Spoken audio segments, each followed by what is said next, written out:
So hi everyone, my name is Rupesh. और जैसा आप सबको पता है कि पिछले कुछ वीडियो से मैं आपको प्रीलिम्स के थीम्स बता रहा हूं कि हर सब्जेक्ट में पार्टिकुलरली यूपीएससी किस एरिया को हिट कर रही है, कहां से क्वेश्चन पूछ रही है। पॉलिटी का मैंने आपको थीम बता दिया। अभी पिछली वीडियो में मैंने आपको एक्सप्लेन किया था कि प्रिसाइजली कौन कौन से मिसलेनियस के टॉपिक्स है जिसको हिट करके जाना है, जहां से क्वेश्चन यूपीएससी बार बार पूछेगी। राइट, आज मैं आपको बताऊंगा एंशिएंट इंडिया का सोर्स के एंशिएंट इंडिया में कौन कौन से टॉपिक्स को ठीक से देख के जाना, जहां से क्वेश्चन आते हैं हर साल और इस बार भी आएंगे विथ गारंटी। राइट, जो भी थोड़ा मोड़ा मेरा एक्सपीरियंस रहा है, because history has been my zone, I have done masters in history और यूपीएससी में ऑप्शनल भी हिस्ट्री रहा है मेरा।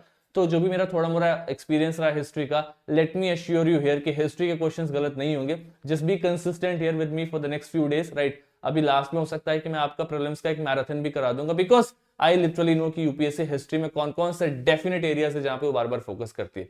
तो पहले मैं आपको एरियाज बता देता हूँ। राइट, उनके साथ आप पीवाईक्यूज देखते चलना, and I definitely tell you some tricks and techniques कि अगर ऐसा कुछ रैंडम सा वर्ड आ गया, कुछ XYZ वर्ड आ गया और बोल दिया कि ये जो वर्ड है प्रिसाइजली यूपीएससी में, कि अगर ये वर्ड एंशिएंट इंडिया में किस चीज को कहते हैं, ऐसे हर बार पूछती है ना कभी यूपीएससी कि हुंडी क्या है, कोई भी ऐसा वर्ड पूछ देगी, कुलयापा क्या है। राइट, अब वो एंशिएंट इंडिया में उसको किस लिए यूज करते हैं, ऐसे क्वेश्चंस को भी अटेम्प्ट करने का कुछ ट्रिक्स है, उस पर ध्यान देंगे, उसको मैं आज की क्लास में बताऊंगा। Right, so let us first start. अगर मैं एंशिएंट इंडिया को सीधा सीधा स्टार्ट करूं तो देखो यूपीएससी क्या करती है कि एंशिएंट इंडिया में ना आजकल वो ग्रे एरिया पे ज्यादा फोकस कर रही है, कनेक्शंस पे ज्यादा फोकस कर रही है, और कनेक्शंस के साथ साथ अंडरस्टैंडिंग वाले पार्ट पे भी ज्यादा फोकस कर रही है, सिर्फ फैक्ट्स पे नहीं रह रही है। तो इसको ध्यान में रखना, फैक्ट्स बट ऑब्वियस इंपॉर्टेंट है, बट उसके अलावा ये एरियाज वेरी वेरी इंपॉर्टेंट। सबसे पहले मैं आपको बताता हूं कि जो आपका प्री हिस्टोरिक है, क्या है आपका प्री हिस्टोरिक। प्री हिस्टोरिक मतलब एक ऐसा टाइम पीरियड जब स्क्रिप्ट नहीं हुआ करता था, उसको हम क्या बोलते हैं, प्री हिस्टोरिक। फिर आता है आपका प्रोटो हिस्टोरिक। क्या आता है, प्रोटो हिस्टोरिक। प्रोटो हिस्टोरिक का मतलब एक ऐसा टाइम पीरियड जब हमारे पास में स्क्रिप्ट था, हम लिख तो रहे थे लेकिन आज तक हमने डिसाइफर नहीं किया कि क्या लिख रहे थे, हमें नहीं पता कि क्या लिख रहे थे। For example Indus valley civilisation, boustrophedon script क्या है, मतलब पिक्चर्स के थ्रू आईवीसी वाले लोग कुछ लिख रहे हैं, हमें नहीं पता कि वो क्या लिख रहे हैं, अभी भी उस पर रिसर्च चल रहा है, तो इसको हम क्या बोलते हैं, इसको हम बोलते हैं प्रोटो हिस्टोरिक। तीसरा आपका आता है हिस्टोरिक। हिस्टोरिक मतलब क्या है, मतलब इनके पास में स्क्रिप्ट भी था और हमने पढ़ भी लिया है कि क्या स्क्रिप्ट था, हमें आता है उनके स्क्रिप्ट को पढ़ना, हमने उस स्क्रिप्ट को डिसाइफर किया हुआ है। तो एक बार एंशिएंट इंडिया को हमने तीन पार्ट में डिवाइड किया। अब प्री हिस्टोरिक में मैं पहले आता हूं स्टोन एज पे। राइट, अब जो स्टोन एज वाला एरिया है इसको तीन पार्ट में हम डिवाइड करते हैं हिस्ट्री में। एक होता है आपका पैलेयोलिथिक, एक होता है आपका मेसोलिथिक, और एक होता है आपका न्यूलिथिक। अगर आप मुझसे पूछो पैलेयोलिथिक, मेसोलिथिक, न्यूलिथिक, इस एरिया में यूपीएससी क्या पूछती है, तो हमेशा याद रखना इस एरिया में यूपीएससी दो चीज को चेक करेगी। राइट, एक तो चेक करेगी बहुत बेसिक लेवल पे आपकी अंडरस्टैंडिंग, बहुत डिटेल में नहीं कि कार्बन 14 डेटिंग से कितने साल पुराना वो चीज मिला, मेसोलिथिक का टाइम पीरियड क्या है 6000 से 2500 बीसी, ये सब नहीं पूछेगी, बहुत बेसिक लेवल पे पूछेगी तीनों के बीच का क्या डिफरेंस था। तो आपको पता होना चाहिए पैलेयोलिथिक में हंटिंग गैदरिंग हो रहा था, मेसोलिथिक में डोमेस्टिकेशन, और न्यूलिथिक में एग्रीकल्चर, एकदम बेसिक लेवल पे। राइट, दूसरा, इस बेसिक लेवल के साथ साथ यूपीएससी हर बार अगर स्टोन एज से पूछती है तो इससे क्वेश्चन जरूर पूछती है, इंपॉर्टेंट साइट्स। जैसे उसको न्यूलिथिक पूछना है तो मेहरगढ़ से पूछेगी, कोल्डी हवा से पूछेगी, मारागरा से पूछेगी, बुर्ज होम से पूछेगी, और इस पे पूछा हुआ यूपीएससी ने। राइट, सो वो हमेशा साइट्स पे प्रिसाइजली फोकस करती है, and not just in the stone age, even IVC के साइट्स भी बहुत बहुत इंपॉर्टेंट है। पूछ देगा कि वाटर मैनेजमेंट सिस्टम किस पर्टिकुलर एरिया का बहुत अच्छा था, तो आपको पता होना चाहिए धोलावीरा है, तो इंडस वैली सिविलाइजेशन या फिर स्टोन एज, इनके साइट्स को ठीक से देखना है। राइट, अब साइट्स को कैसे देखेंगे, तो थोड़ा सा कॉन्सेप्ट्स के साथ साइट्स को कवर अप करना है। तो अगर आप साइट्स को प्रिसाइजली कवर करना चाहते हो तो इस पे आर एस शर्मा ने अच्छे काम किया हुआ है, उस पे साइट्स को प्रिसाइजली बताया हुआ है, और मैं आपको कुछ अभी इंपॉर्टेंट से साइट्स लिखवा दूंगा, उसको देख करके जाना, वहां से काम हो जाएगा। राइट, तो आईवीसी और स्टोन एज का काम यहां से हो जाएगा। अगर आपको सच में साइट्स में प्रॉब्लम हो रहा है तो मेरे साथ में साइट्स लिखते चलो, यहां से क्वेश्चन आते हैं, ये कवर अप कर लेना। फॉर एग्जांपल आपको देखना है हुंजी के बारे में, हुंजी। राइट, आपको देखना है बुर्ज होम के बारे में। राइट, आपको देखना है आदमगढ़ के बारे में। राइट, आपको देखना है बागोर के बारे में। राइट,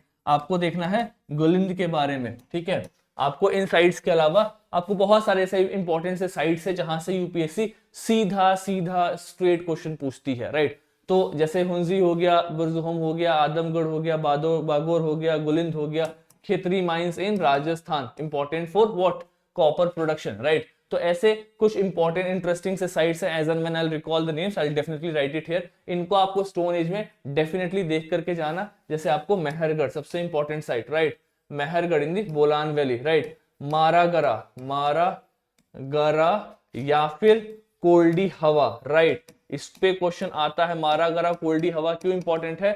राइस कल्टीवेशन के सबसे पुराने एविडेंसेस मिले हैं। कहां पे है ये? तो इलाहाबाद वाला एरिया नॉर्थ ऑफ इंडिया में एग्जिस्टेड है। मेहरगढ़ क्यों? क्योंकि एग्रीकल्चर के सबसे पुराने एविडेंसेस मिले हैं। तो अगर कोई पूछे मेहरगढ़ में क्या उपज रहा था, तो यहाँ पे व्हीट एंड सीरियल्स ग्रो कर रहे थे, राइस कल्टीवेशन नहीं कर रहे थे। राइस कल्टीवेशन का सबसे पुराना एविडेंस कहां मिला है? तो मारागरा एंड कोल्डी हवा विंध्यास के पास में, यानी कि आप कह सकते हो इलाहाबाद वाला एरिया नॉर्थ ऑफ विंध्यास, मतलब प्लेन वाले एरियाज में ये मिला हुआ। तो यहां से कुछ इंपॉर्टेंट से साइट्स है क्वेश्चन आते हैं।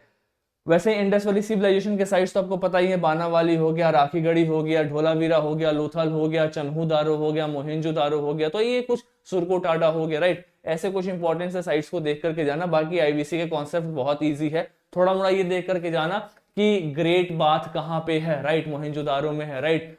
डांसिंग गर्ल कहाँ पे मिली हुई है? दुनिया का सबसे पुराना डॉकयार्ड लोथल में है, राइट। दुनिया का सबसे पुराना पोर्ट लोथल में है, राइट। तो ऐसे डिफरेंसेस ये साइट्स के साथ में कुछ स्पेशलिटी है, वो देख लेना। गूगल पे डाउनलोड करोगे 1 मिनट के अंदर में आपको टेबल मिल जाएगा कि पर्टिकुलर साइट्स में कहाँ पे क्या मिला हुआ है। अड्डा के साइट पे देख लो, पीडब्ल्यू के साइट पे देख लो, वो टेबल बना बनाया हुआ है। आजकल इतना कंटेंट टीम काम कर रही है कि सब कुछ एक जगह कंपाइल करके उन्होंने वेबसाइट पे फ्रीली एक्सेस किया हुआ है। आपको स्मार्टली स्क्रॉल करना है, लिस्ट डाउनलोड करना है, 2 बार रीड करना है और एग्जाम में जाके सही मार के आना है, बस एकदम स्मार्ट तरीके से। अब बुक्स में मत ढूंढना, बुक्स में ये कंपाइलेशन नहीं मिलता है, but thanks to all the big edtech companies जिन्होंने इस पे काम किया हुआ है। चलो, इसके अलावा जब आप हिस्टोरिक वाला रेंज में आओगे तो हिस्टोरिक में सबसे पहले आता है वैदिक एज, राइट। वैदिक एज यूपीएससी मेंस के लिए इंपॉर्टेंट है, प्रीलिम्स में रेयरली क्वेश्चन वैदिक एज से आता है। फिर वो पूछता है मगध।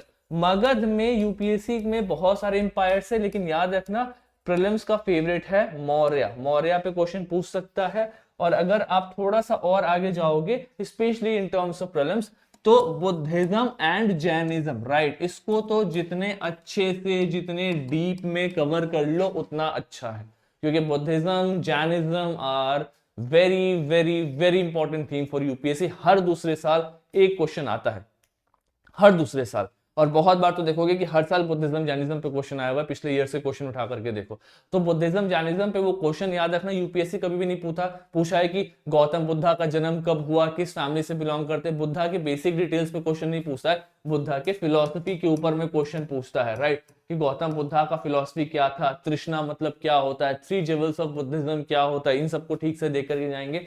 इसके अलावा बुद्धिज्म में स्पेशली सेक्ट, यानी कि different schools of Buddhism, Mahayana, Hinayana, Theravada, Zen, ऐसे जितने भी इंपॉर्टेंट से सेक्ट है, उन सेक्ट्स को देख करके जाना है, उनके अंडरस्टैंडिंग लेकर के जानी है, देखना है उनके अंदर में क्या क्या है। मैं फिर से बोल रहा हूं, इनको आप किसी एक किताब में ढूंढने जाओगे तो नहीं मिलेगा। आर्य शर्मा ने बुद्धिज्म जैनिज्म का डिफरेंस बहुत अच्छे से बताया हुआ है, लेकिन प्रिसाइजली इनके फैक्चुअल डिटेल्स को कवर नहीं किया हुआ है। कहां मिलेगा? किसी भी यूपीएससी के वेबसाइट पे जाके गूगल पे सर्च करो कि डिफरेंट स्कूल्स ऑफ बुद्धिज्म, उन्होंने बहुत अच्छा काम किया, वहां से इसको डाउनलोड करो, पढ़ लो, ठीक है, राइट। वहां से आराम से कवर अप हो जाएगा। And I am telling you again here every one of you, कि जितने भी लोग इस वीडियो को देख रहे हैं, फ्रेशर हो या आपका 2 महीने बाद प्रीलिम्स का एग्जाम है, this video is going to be helpful for every one of you every time, because UPSC में हिस्ट्री कभी चेंज नहीं होगा। सेम पैटर्न, सेम थीम को यूपीएससी पिछले 20 साल से लेकर चल रहा है, स्पेशली हिस्ट्री में और एंशिएंट इंडिया में, राइट। एक चीज याद रखना, अगर आपको प्रॉब्लम हो रहा है, समझ में नहीं आ रहा, दिक्कत हो रहा है, तो प्रीलिम्स के पहले एक मैराथन कराऊंगा पूरा हिस्ट्री का, स्पेशली एंशिएंट इंडिया का एक पूरा मैराथन कराऊंगा। ये सारा साइड कवर करा दूंगा, अभी नहीं कराऊंगा, 1 से 1.5 महीने बाद कराऊंगा, because I am already involve in number of projects at this point of time. थोड़ा टाइम का प्रॉब्लम है, बट हाँ, जैसे ही थोड़ी प्रॉब्लम्स और नजदीक आ जाएगा, थोड़ा माहौल और हो जाए और बच्चे 1-2 बार अपने से खुद से पढ़ करके आए कि उनको पता हो कुछ उनके बारे में, एरियाज के बारे में, तो मैराथन कराने का थोड़ा प्रॉफिट भी है, उनको समझ में भी आएगा, राइट। अभी पढ़ाऊंगा तो अभी वो अपनी तरफ से मेहनत नहीं करेंगे, तो पहले आपको इन एरियाज पे अच्छे से काम करके आना है। Buddhism same thing goes for the Jainism. Jainism में दिगंबर एंड श्वेतांबर, फिर दिगंबर श्वेतांबर के बीच के जो डिफरेंसेस है, अलग अलग स्कूल्स है, तेरापंथ, जो भी इसमें डिफरेंसेस है उनको देख लेना। स्थावास्की किसके अंदर में क्या है, right. I am just telling you about the different names of different सब स्कूल्स, ठीक है। कहीं भी किताब में कंपाइल नहीं मिलेगा, मैं फिर से बोल रहा हूं, कंपाइलेशन या किताब के भरोसे बैठोगे तो 10 किताब पलट लोगे, कहीं भी कंपाइल्ड एक जगह नहीं मिलेगा। किसी भी कोचिंग के वेबसाइट पे जाओ, उन्होंने बहुत अच्छा काम किया हुआ है, वहां से डाउनलोड कर लो, प्रिसाइजली पीडब्ल्यू देख लो, या फिर अड्डा 24/7 का देख लो, वनडे एग्जाम्स में फैक्चुअल चीजें आती है, वहां पे भी स्कूल्स का काम किया हुआ है, उन्होंने अलग अलग सेक्ट्स का काम किया हुआ है। वाजीराम में भी है, लेकिन वाजीराम थोड़ा सा कॉम्प्लिकेट करके उसने वेबसाइट पर डाला हुआ है, तो वाजीराम को मतलब थोड़ा सा बाद में देखना। पीडब्ल्यू ठीक है। दृष्टि ने बहुत ही सिंपल तरीके से पैराग्राफ्स में इन चीजों को समझाया हुआ है। See because I teach history on big platform, so I have already gone through the content of all these different coachings in UPSC vertical, especially for the ancient, medieval and modern India, right?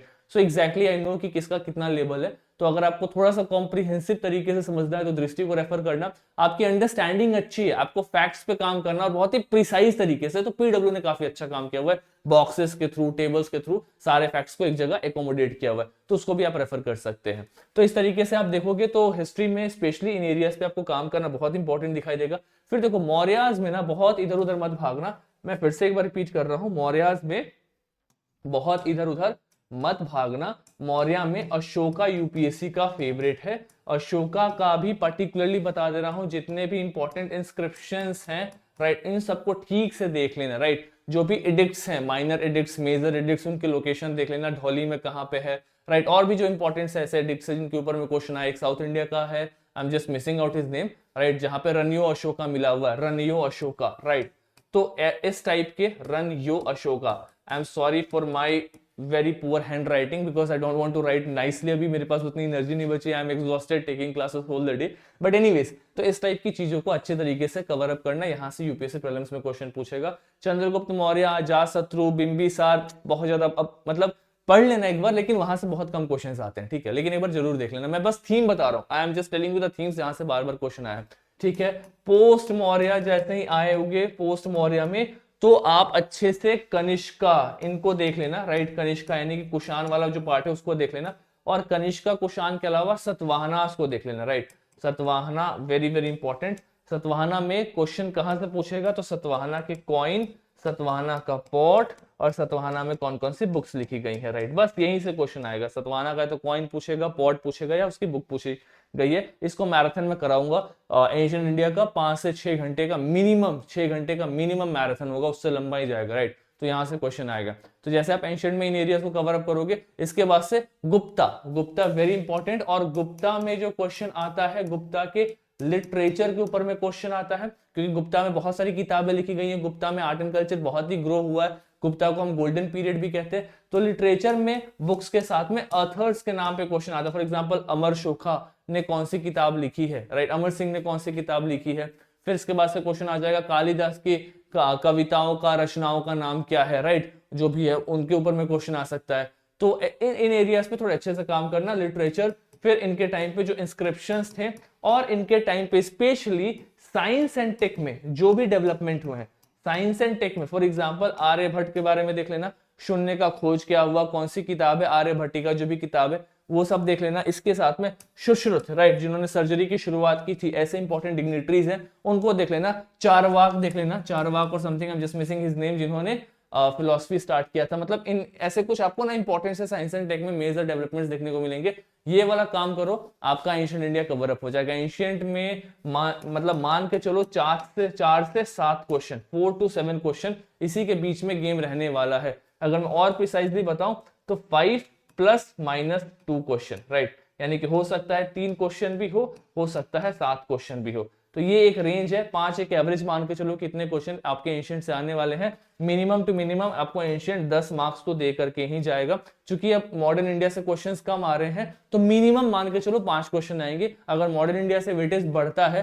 तो मैं कह रहा हूं कि 5 question का, अगर modern India से weightage कम होता है, जैसा पिछले कुछ साल से मॉडर्न इंडिया का वेटेज कम है, तो एंशिएंट से क्वेश्चन 6, 7, 8, 9, 10 तक आ जा रहे हैं, राइट। तो उस कंडीशन में मैं मिनिमम 5 मान रहा हूं। अगर प्रेजेंट ट्रेंड को लेकर के चले तो 10 क्वेश्चन एंशिएंट इंडिया के आने वाले हैं, मतलब 15 से 20 मार्क्स का वेटेज होने वाला है। मैक्सिमम 20 मार्क्स, मिनिमम 10 मार्क्स, इसी के आसपास का आपका एंशिएंट इंडिया का वेटेज होगा, which is a huge, right. तो जिनको भी हिस्ट्री में टफ लग रहा है, प्रॉब्लम लग रहा है, आपको इसलिए लग रहा है क्योंकि आपने कॉन्सेप्ट्स को ठीक से नहीं पढ़ा हुआ है, आपने फैक्ट्स पे ज्यादा ध्यान दिया हुआ है। बट आप कॉन्सेप्ट्स के साथ इन फैक्ट्स को पढ़ोगे तो इनको याद करना इजी होता है। एनीवेज, जैसे प्रीलिम्स सामने आएगा, I definitely help you out with some good videos, जहां पे मैं फैक्ट्स और कॉन्सेप्ट्स को साथ में करा दूंगा। एक जो मुझे वीडियो जो अभी डालना बहुत इंपॉर्टेंट लग रहा है वो ये है, जो इंपॉर्टेंट से की टर्म्स है एंशिएंट इंडिया में, जहां से यूपीएससी क्वेश्चन पूछता है। फॉर एग्जांपल हुंडी हो गया, ऐसे बहुत सारे, राइट, की टर्म्स है जहां पे जो हिस्ट्री में यूज किया गया है एंशिएंट नेम से, वहां से क्वेश्चन आया था। For example ancient name of river Parushni, river Ravi को परुष्णी कहते थे एंशिएंट टाइम्स में, राइट। तो अब क्वेश्चन आ जाता है कि बैटल ऑफ 10 किंग्स, 10 राज युद्ध किस नदी के किनारे हुआ था, तो परुष्णी नदी के किनारे। ये वैदिक एज का टॉपिक है। तो ऐसे एंशियंट नेम्स का मैं सोच रहा हूँ कि एक वीडियो लेकर के आऊँ जहां पे मैं 15-20 एंशियंट नेम्स करा दूं, क्योंकि यूपीएससी एक क्वेश्चन यूपीएससी का एंशियंट नेम के ऊपर में आता है, या तो पॉट्स को लेकर के पूछता है। अच्छा एक चीज और, अगर ऐसा कुछ भी रैंडम सा क्वेश्चन आ गया, मैं ये मतलब जो मैं बोल रहा हूँ, बहुत आप में से बहुत लोग जिन्होंने प्रीलिम्स को पिछले साल में दिया हुआ है, तो वो इस चीज को ज्यादा रिलेट कर पाएंगे। जिनका फ्रेशर है वो इस चीज को अच्छे से समझना, क्योंकि आपको भी over the period of time experience होगा कि प्रीलिम्स में अगर कुछ भी अचानक सा एंशिएंट में ना कोई टर्म आ गया, यूपीएससी का आदत है कि एक अचानक सा टर्म गिराएगा और बोलेगा this term in ancient India is related to which of the following, ये टर्म आपके एंशिएंट इंडिया में किससे रिलेटेड है, और वहां पे 4 ऑप्शन होगा, राइट। तो हमेशा याद रखना यूपीएससी का थीम होता है या तो यूपीएससी पोर्ट से पूछता है, या फिर यूपीएससी कॉइन से पूछता है, या फिर यूपीएससी रेवेन्यू सिस्टम से पूछता है। अगर इन तीनों में से कुछ भी दिखे आंसर में, उसको टिक कर देना।